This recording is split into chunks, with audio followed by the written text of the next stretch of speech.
வணக்கம். இன்னைக்கு நாம பார்க்க போற இந்த தொகுப்பு உண்மையிலேயே ரொம்ப ஆச்சரியமான ஒண்ணு. இன்னைக்கு நவீன வசதிகளோட எப்ப பார்த்தாலும் பரபரப்பா இயங்கிட்டு இருக்கிற கிண்டி ரயில் நிலையத்துக்கு பக்கத்திலேயே ஒரு மிகப்பெரிய ரசவாத வரலாறு அமைதியா உறங்கிட்டு இருக்குன்னு சொன்னா உங்களால நம்ப முடியுதா? பலருக்கும் தெரியாத ஆனா கண்டிப்பா தெரிஞ்சுக்க வேண்டிய ஒரு மர்மமான சித்தரோட மறைக்கப்பட்ட வரலாற்றை தான் இன்னைக்கு நாம விரிவா பார்க்க போறோம். சரி, விஷயத்துக்குள்ள போறதுக்கு முன்னாடி 1900ங்களுக்கு முன்னாடி சென்னை எப்படி இருந்துச்சுன்னு கொஞ்சம் பின்னாடி போய் பாத்துருவோம். இப்போ இருக்கிற இந்த பிரம்மாண்டமான பரபரப்பான மாநகரத்தையும் 1900க்கு முன்னாடி இருந்த கிண்டியையும் கொஞ்சம் ஒப்பிட்டு பாருங்களேன். ஆங்கிலேயர்கள் காலத்துல சென்னை நகரம் மெல்ல மெல்ல வளர்ச்சி அடைஞ்சிட்டு இருந்த அந்த ஆரம்ப கட்டத்துல அதோட பரப்பளவு ரொம்பவே சின்னதா தான் இருந்துச்சு. இன்னைக்கு சென்னையோட முக்கியமான பகுதியா இருக்கிற பல இடங்கள் அன்னைக்கு வெறும் விவசாய பண்ணைகளாகவும் சின்ன சின்ன கிராமங்களாகவும் தான் இருந்துச்சு. அந்த மாதிரியான ஒரு அமைதியான சூழல் அப்போ வாழ்ந்த பல யோகிகளுக்கும் சித்தர்களுக்கும் ஒரு சரியான வாழ்விடமா அமைஞ்சது. இன்னைக்கு இருக்கிற கான்கிரீட் காடுகளுக்கும் அன்றைய ஆன்மீக அமைதிக்கும் உள்ள வித்தியாசம் நிஜமாவே மலைக்க வைக்குதில்ல? அப்படிப்பட்ட அந்த பழைய கிண்டி பகுதியில மாங்குளம் அப்படின்னு ஒரு இடம் இருந்துச்சு. அங்க இன்றும் கூட சில சித்தர்களோட சமாதிகள் அமைதியா வீற்றிருக்கு. நீங்க கிண்டி ரயில் நிலையத்துக்கு பக்கத்துல போனீங்கன்னா அங்க ஒரு ஷீரடி சாய்பாபா கோவில் இருக்கிறத பார்க்கலாம். தினமும் ஆயிரக்கணக்கான மக்கள் கடந்து போற அந்த இடத்துக்குள்ளதான் சத்யானந்த சித்தர் அப்படிங்கிற பகவான் கோழிப்பே சுவாமிகள் என்பவரோட ஜீவ சமாதி அமைஞ்சிருக்கு. நம்ம கண் முன்னாடியே, ஆனா யாருக்கும் அவ்ளோ எளிதா தெரியாதபடி இது மறைஞ்சிருக்கு. இப்போ ஒரு முக்கியமான கேள்வி வருது. யார் இந்த கோழிப்பி சுவாமிகள்? இந்த சத்யானந்த சித்தர் யார்? அவர் எந்த ஊரை சேர்ந்தவர் அப்படிங்கிற எந்த ஒரு உறுதியான தகவலும் இன்னைக்கு வரைக்கும் கிடைக்கல. அவரோட தொடக்க காலம் முழுவதுமே ஒரு பெரிய மர்மமாதான் இருக்கு. ஆனா நமக்கு கிடைச்ச சில தகவல்களின்படி இவர் தன்னோட வடநாட்டு பயணத்தின் போது புகழ்பெற்ற ஆன்மீக குருவான ஷீரடி சாய்பாபாவை சந்திச்சிருக்கார் அப்படின்னு சொல்லப்படுது. இப்போ உங்களுக்குள்ள கண்டிப்பா ஒரு விசித்திரமான கேள்வி எழலாம். இவ்ளோ பெரிய சித்தருக்கு ஏன் கோழி எச்சத்தோட பேரை வைக்கணும்?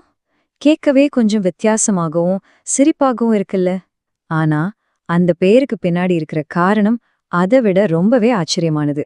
மூலத்தகவல்கள் என்ன சொல்லுதுன்னா, இவரை சுற்றி எப்பவுமே கோழியோட எச்சம் இருந்துட்டே இருக்குமா. அவர் பாட்டுக்கு அமைதியா உட்கார்ந்துட்டு இருப்பாரு. அப்போ அந்த பகுதி சிறுவர்கள் எல்லாம் விளையாட்டா அவர் மேல கோழி எச்சத்தை எடுத்து வீசுவாங்களாம். ஆனா அந்த எச்சம் சுவாமிகள் மேல பட்ட உடனே நம்பினா நம்புங்க, அது சுவையான லட்டா மாதிரி கீழே விழுமா. இந்த விந்தைய பார்த்த அந்த சிறுவர்கள் இதையே ஒரு பொழுதுபோக்கா மாத்தி தினமும் செய்ய ஆரம்பிச்சிட்டாங்க. இந்த தினசரி நிகழ்வால தான் மக்கள் இவரை கோழிப்பி சுவாமிகள் அப்படின்னே அழைக்க தொடங்கிட்டாங்க. இந்த இடத்துல இருந்துதான் கதையோட போக்கு முற்றிலுமா மாறுது. விசித்திரமான அற்புதங்களும் இலண்டன் தங்கமும். இத பத்தி இப்போ பாப்போம். ஊர் சிறுவர்களுக்கான ஒரு சாதாரண விளையாட்டா ஆரம்பிச்ச இந்த விஷயம் எப்படி ஒரு மாபெரும் வரலாற்று நிகழ்வா மாறுச்சு அப்படிங்கிறது தான் சுவாரஸ்யத்தோட உச்சகட்டம். இது எதை மிகச்சிறப்பா விளக்குதுன்னா, சித்தர்களோட ஆற்றல் எந்த அளவுக்கு பெரியது அப்படிங்கறது தான். இந்த சித்தரோட பெருமைய கேள்விப்பட்ட ஒரு பிரிட்டிஷ் அதிகாரி இத நேர்லே சோதிச்சு பார்க்க இவரை தேடி வந்திருக்கார். அவரு ஒரு கோழி எச்சத்தை எடுத்து சத்யானந்த சித்தரோட கையில கொடுத்திருக்கார். சுவாமிகள் அத வாங்கி மறுபடியும் அந்த அதிகாரி கிட்டேயே திருப்பி கொடுத்தப்போ அது தூய தங்கமா மாறியிருந்துச்சு. இத பார்த்து திகச்சு போன அந்த பிரிட்டிஷ் அதிகாரி அந்த தங்கத்தை நேரா லண்டன் அருங்காட்சியகத்துக்கே அனுப்பி வச்சிட்டார். இல்லண்டன் அருங்காட்சியகத்துல இருக்கிற அதிகாரிகள் அந்த தங்கத்தை பார்த்துட்டு ஆச்சரியத்துல உறைஞ்சு போயிட்டாங்க. அதுபோல தங்களுக்கு இன்னும் நிறைய தங்கம் வேணும்னு ரொம்ப ஆர்வமா கேட்டு அனுப்பியிருக்காங்க. ஆனா சித்தர் என்ன செஞ்சாரு தெரியுமா? தன்னால கோழிப்பிய தங்கமா மாத்த முடியும் அப்படின்னு நிரூபிச்சு காட்ட மட்டுமே அந்த ஒரு முறை செஞ்சதாகவும், இனிமேல் அதுபோல தங்கம் தர முடியாதுன்னு திட்டவட்டமா மறுத்துட்டாருன்னு வரலாற்று பதிவுகள் சொல்லுது. சரி, இதெல்லாம் முடிஞ்ச பிறகு என்ன ஆச்சு? சாய்பாபா பாரம்பரியம். இந்த இடத்துலதான் பல விஷயங்கள் ஒன்னு சேருது. கிண்டியில நடந்த இந்த ஆச்சரியமான நிகழ்வு அதோட முடிஞ்சு போகல. இந்த வரலாறு காலப்போக்குல எப்படி மாறுதுன்னு பாப்போம். 1904ஆம் வருஷம் கோழிப்பி சுவாமிகள் இன்னைக்கு இருக்கிற அதே இடத்துல ஜீவசமாதி அடைஞ்சார். பின்னால அதுவே ஒரு கோவிலா உருவெடுத்துச்சு. பல வருஷங்கள் கழிச்சு, அதாவது 1946ல இந்த கோவில ஒட்டிய பகுதியில தான் ஷீரடி சாய்பாபாக்குன்னு ஒரு பிரம்மாண்டமான கோவில் கட்டப்பட்டுச்சு. இங்க நீங்க கவனிக்க வேண்டிய முக்கியமான விஷயம் என்னன்னா, அந்த 1946 கோவில் அமைப்பு குழுல ஒரு உறுப்பினராய் இருந்தவர் பிற்காலத்துல உலக புகழ்பெற்ற புட்டபர்த்தி சாய்பாபா. அவர் இங்க வர்றப்பெல்லாம் இந்த சத்யானந்த சித்தரோட ஜீவ சமாதிக்கு வந்து அடிக்கடி தியானம் செய்வார்னு சொல்லப்படுது.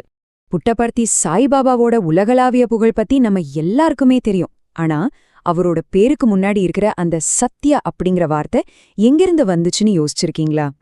இதே கோழிப்பீ சுவாமிகளான சத்யானந்த சித்தர் அந்த பேரில் இருந்துதான் அவர் தன்னை சத்ய சாய் பாபா அப்படின்னு அழைச்சுக்கிட்டதா சில தகவல்கள் கூறுது.